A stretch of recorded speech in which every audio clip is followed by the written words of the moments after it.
Yo, what's up? Kembali lagi di channel Be The Movie. Dengan gue Max, kali ini kita akan membahas sebuah film. Seperti biasa, dengan secuil kata, jadilah orang yang selalu optimis untuk menggapai impian. Meskipun itu mustahil bagi manusia, tapi ingat, dengan bekerja keras dan mudah bagi Tuhan yang bisa mengubah itu semua. Inilah film yang berjudul Kingdom Too Far and Away. Film ini adalah lanjutan dari film Kingdom Season yang pertama. Buat yang belum menonton, gue rekomendasikan untuk menonton yang pertama dulu. Linknya gue cantumkan di deskripsi. Film ini menceritakan petualangan Shin dalam menggapai impiannya sebagai seorang jenderal langit agung.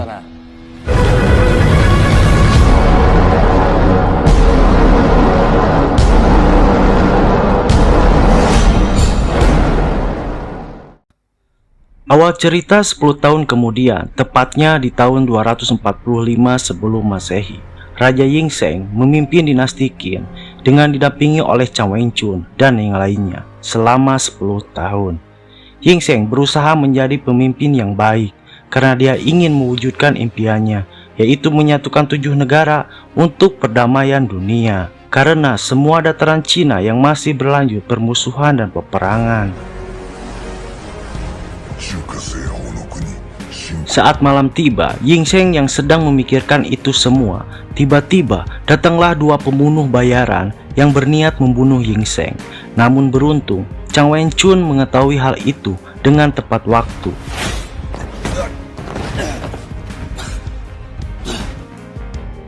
Dan membawa beberapa prajuritnya untuk melindungi Yingzheng. Tapi tak disangka, kedua pembunuh itu sangatlah tangguh sehingga mereka bisa membantai beberapa prajurit dengan sangat mudah. Saat mereka terkapar, tiba-tiba Shin Pro Player Mobile Legends datang. Bukan bangsat. Ketika Shin datang, dia langsung melawan 2 orang tersebut dengan pertarungan yang lumayan sengit.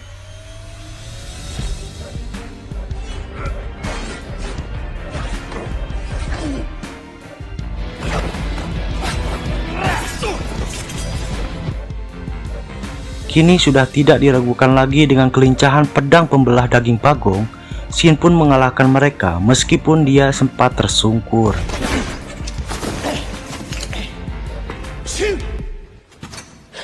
Di saat pembunuh sudah terkapar sekarat, Shin dan yang lainnya sempat lengah. Salah satu pembunuh ketika akan melempar pisau kunai, tiba-tiba tangannya tertembak oleh peluru sumpit yang ternyata dilakukan oleh wanita kocak dan imut yang bernama Dio. Dan seketika salah satu pembunuh itu sekaratul maut. Sempat-sempatnya dia mengancam mengatakan jika Ciu yang datang maka mereka semua akan mati.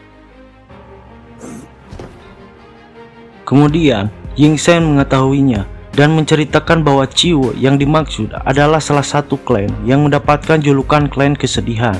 Dan konon katanya anggota klan itu mampu menghancurkan negara kecil walaupun hanya sendirian.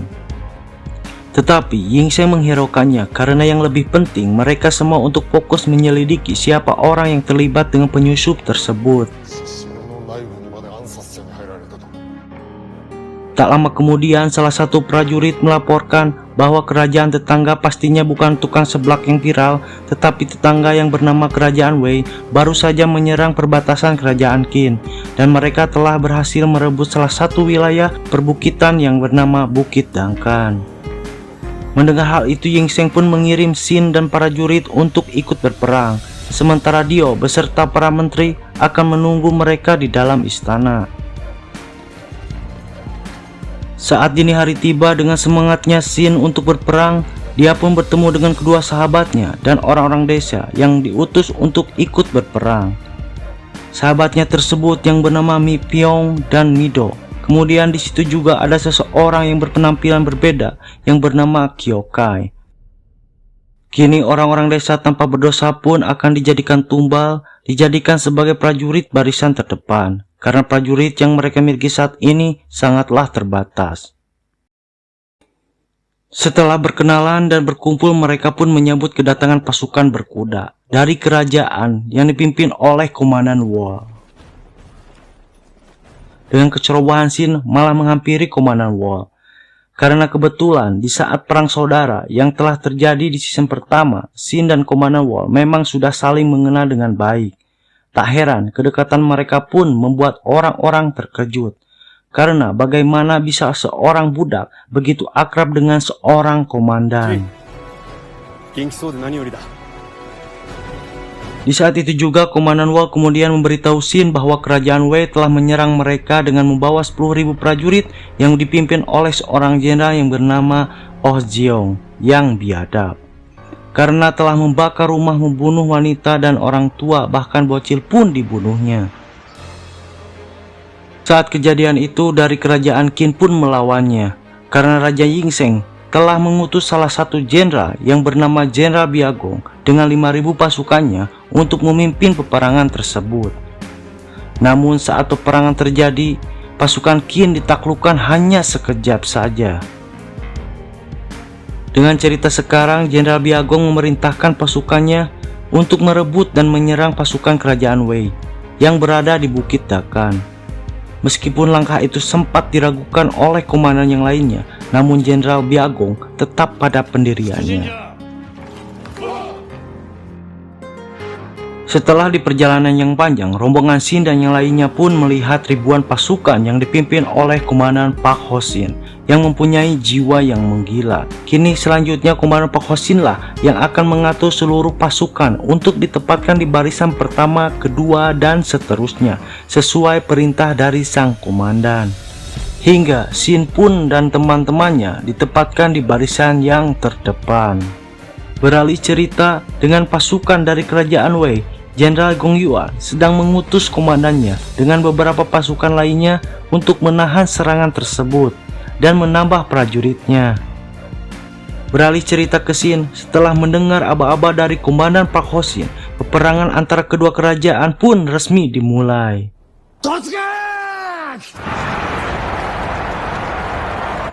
Dengan optimis dapat dilihat Shin yang membagongkan benar-benar ingin menunjukkan semua kemampuannya dengan berlari jauh di depan pasukan yang lainnya. Ia pun nekat menjadi orang yang pertama yang menghancurkan barisan pertama prajurit Wei.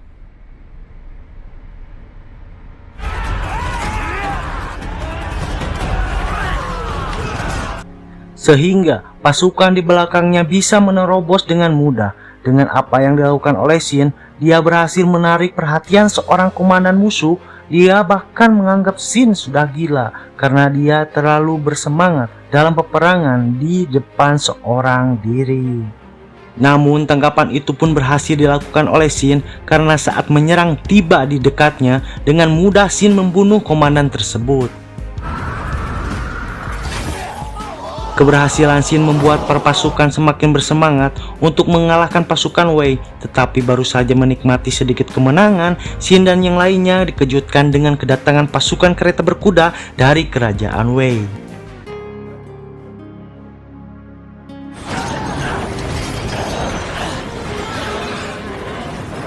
Beralih cerita, seorang prajurit langsung melaporkan hal itu pada Jenderal Biagong, namun sang jenderal ternyata menolak untuk mengirimkan bantuan dan mempercayakan langkah selanjutnya pada para prajurit yang masih tersisa. Kembali lagi ke Shin yang masih berada di medan peperangan, Shin tidak terlalu mengharapkan bantuan dari sang jenderal di tengah kebingungan. Namun Kyokai memberi ide mengusulkan agar mereka membuat benteng pertahanan dengan menggunakan mayat-mayat yang berserakan. Berkat hal itulah mereka pun berhasil menjatuhkan para pasukan kereta berkuda dan mengalahkan mereka semua.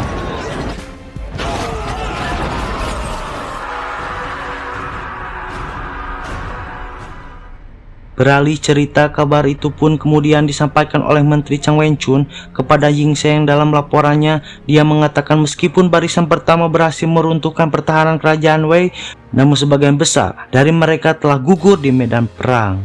Mendengar laporan itu membuat Dio dan Yingzheng cukup khawatir karena mereka belum tahu keadaan Shin masih hidup atau tidak. Saat malam harinya tiba, perjalanan Shin dan beberapa pasukan masih terus dilanjutkan. Mereka berencana akan terus maju sampai ke markas kerajaan Wei yang ada di Bukit Dakan. Namun saat mereka sedang bersembunyi di balik bebatuan, Shin dan teman-temannya mulai lengah. sehingga mereka pun akhirnya ketahuan oleh pasukan Wei. Karena hal itulah, Xin pun meminta pasukan yang lain untuk pergi terlebih dahulu, karena dia tahu beberapa pasukannya yang sedang terluka. Alhasil setelah kepergian para pasukannya, Xin harus menghadapi semua pasukan Wei sendirian. Walaupun Xin memiliki kemampuan pedang yang sangat luar biasa, namun dia nyatanya tetap kewalahan jika harus menghadapi mereka semua. Tetapi beruntungnya Kyokai tiba-tiba muncul dan membantu Xin, karena ia ternyata tidak ikut pergi dengan rombongan yang lainnya. Perang pun dimulai. Dengan edannya Kyokai menunjukkan skill bertarungnya, Xin pun sampai pelongo ngacai melihatnya.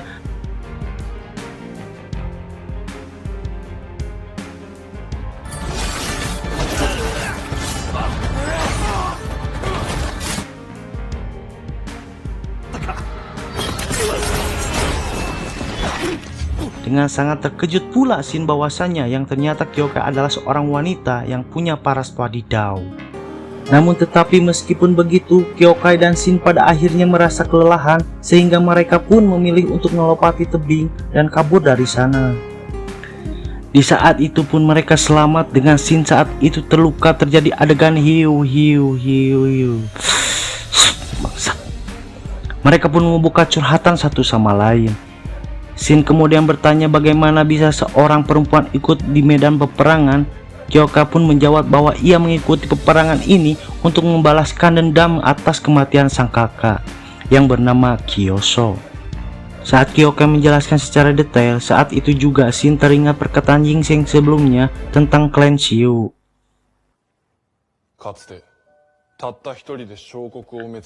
Hingga dari tetapan dari keahlian yang Kyokai miliki, Xin spontan menyebut klan Xiu, dan hal itu pun membuat Kyokai sangat terkejut. Yang ternyata benar Kyokai adalah salah satu anggota klan Xiu yang dikabarkan memiliki kemampuan pedang yang luar biasa. Kakaknya yaitu Kyoso diketahui telah tewas setelah mengikuti ujian terakhir di klan Xiu. Sementara Kyokai sendiri sengaja dibius oleh kakaknya agar ia tidak perlu mengikuti ujian tersebut. Akibat ujian itulah semua anggota klan Xiu akhirnya tewas termasuk Kyoso. Namun Kyokai meyakini kakaknya bukan mati dalam ujian akhir, melainkan dibunuh oleh musuhnya yang berasal dari kerajaan Wei.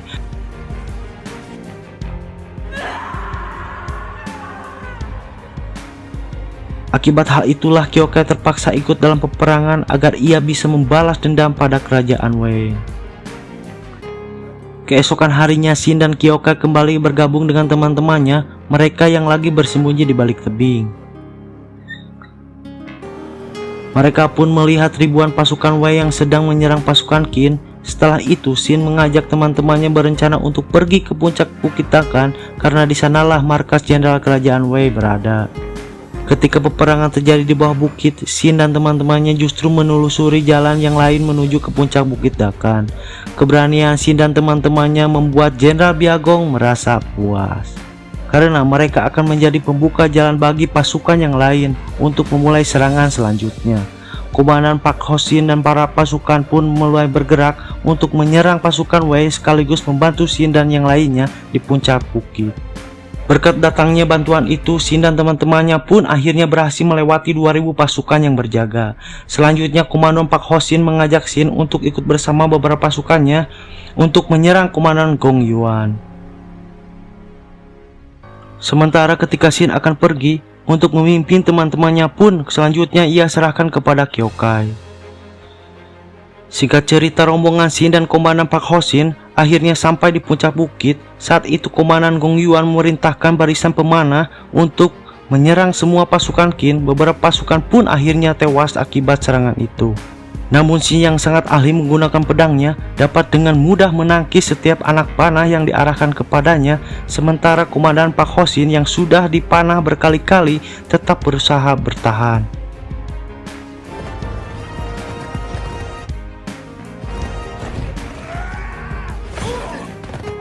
Dengan tubuhnya yang sangat dipenuhi dengan anak panah hingga berjalan seperti suster ngesot, dia pun nekat mendekati Komandan Gong Yuan. Saat itu juga Komandan Gong Yuan dengan mudah menusuk Komandan Pak Hosin, namun tiba-tiba dia tak menduga bahwa Komandan Pak Hosin telah merencanakan sebelumnya, meskipun beresiko dengan menyiapkan sebuah belati dan menusukkannya ke bagian leher Gong Yuan sampai dia pun meninggal. Hingga komandan lalu meneriakkan kemenangan untuk kerajaan Qin.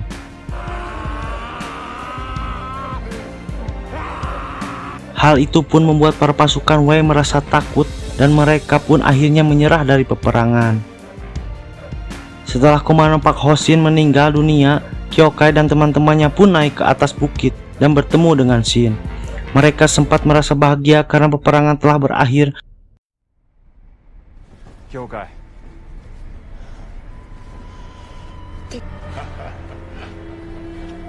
Tidak disangka, ternyata di balik bukit itulah Jenderal Oh Gyong telah menunggu bersama puluhan ribu pasukannya.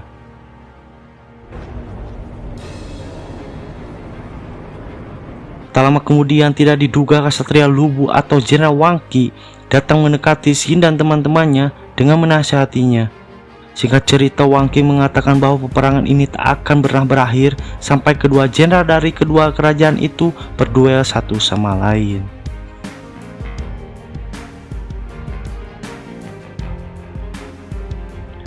Mendengar hal itu, Shin tidak ingin ketinggalan momen berharga kesempatan Shin untuk melihat duel tersebut.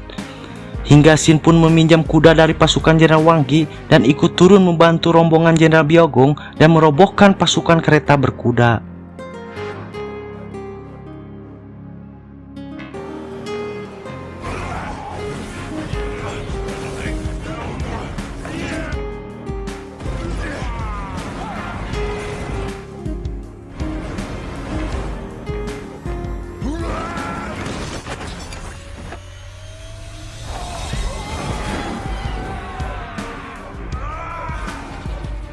Singkat cerita, pertemuan antara jenderal dan sampai antara kedua jenderal pun akhirnya berduel.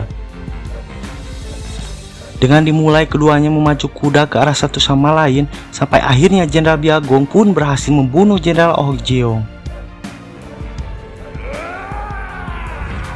Hanya dengan satu ayunan pedangnya.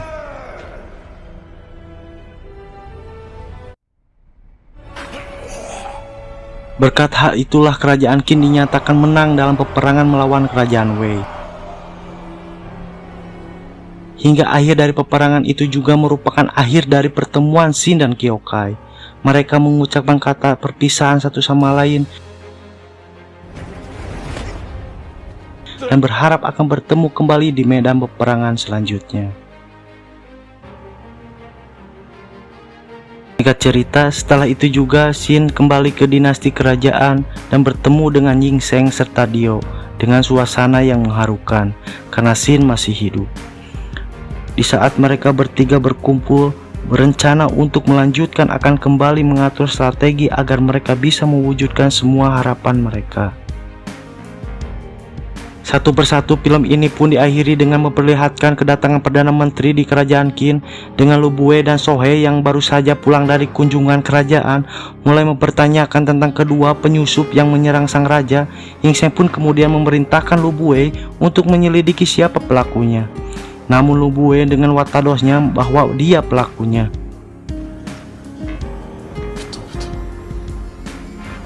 Hingga Ying Sheng tidak percaya karena itu semua hanya bercanda.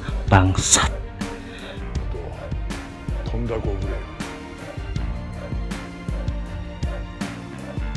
Film pun berakhir dengan diperlihatkan dengan Shin dan seseorang yang mengantarnya berjalan untuk menuju suatu tempat Jenderal Langit Agung, yang dimana Shin tersebut akan berguru di tempat tersebut.